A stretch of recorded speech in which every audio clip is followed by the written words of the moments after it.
At least 22 people are killed and 117 injured in Israeli airstrikes in central Beirut. The attack targeted residential buildings without any warning to civilians.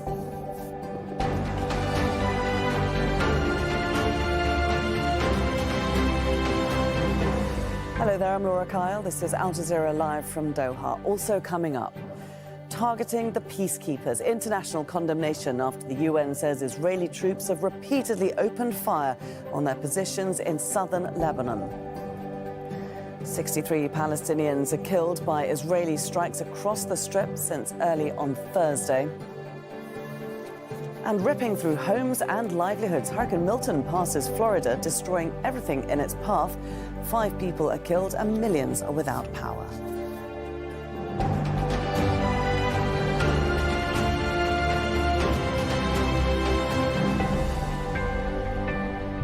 We begin in Lebanon, where Israeli airstrikes have hit the centre of the capital, Beirut. 22 people have been confirmed killed and 117 others injured in the attack that targeted residential buildings. Citizens in the densely populated area were given no prior warning of the strikes. Let's bring in Dorsa Jabbari. She's live for us in Beirut. Dorsa, this is the third time that Israeli strikes have targeted the centre of the capital. Update us on the situation there now. Well, we've seen footage emerge from the two scenes where Israel struck residential buildings. First, in a neighbourhood of Ras el Nabaa. That's about 1.5 kilometers from where I'm standing in the centre of Beirut. And also another strike right after in a neighbouring area of Nweiri. Now, this strike happened about 2 hours ago with no prior warning. These are densely populated areas in the heart of Beirut, nowhere near the southern suburb, which is the stronghold of Hezbollah. Now, we have reports from Israeli media that the strikes were targeting Wafik Safa. He is the Hezbollah liaison and coordinator, head of Hezbollah's liaison coordination unit. He is basically tasked with dealing with the group and the Lebanese government, so he's somebody that is very well known. And also, he is not a military commander within the organization.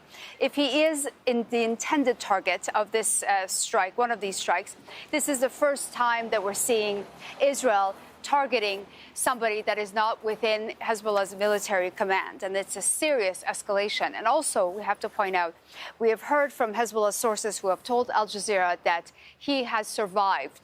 We don't know what condition he's in, but according to our sources, he has not been killed in this strike. Now, what we are waiting for to find out is his status. Of course, we're waiting for a Hezbollah statement to come out shortly. And Dorsa, just tell us a little bit about this area, because, of course, the southern suburb has been emptied of people who were forced to move because that was repeatedly being targeted, and many of them sought shelter here.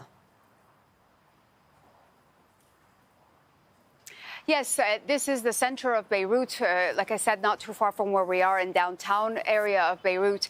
We felt the strike where I'm standing in the building where we work. We certainly felt it, and we understand that there was many people from the areas that have been displaced within the southern suburb. It was once home to 700,000 people. In the past 3 weeks, many of them have been forced to evacuate, and some of them, most of them, are taking shelter in the center of the capital. We've seen people sleeping on the streets, taking up spaces in public parks, outside of mosques. And this area, I've spoken to at least 2 people who live nearby and say that they were completely caught off guard. They had no prior warning.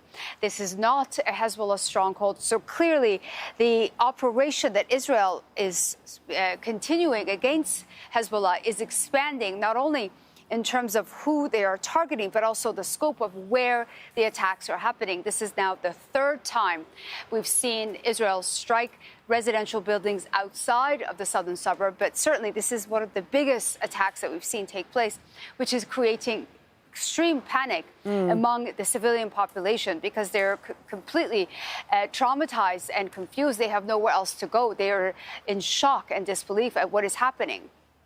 Dorsa Jabbari, bring us the very latest there from Beirut. Many thanks, Dorsa.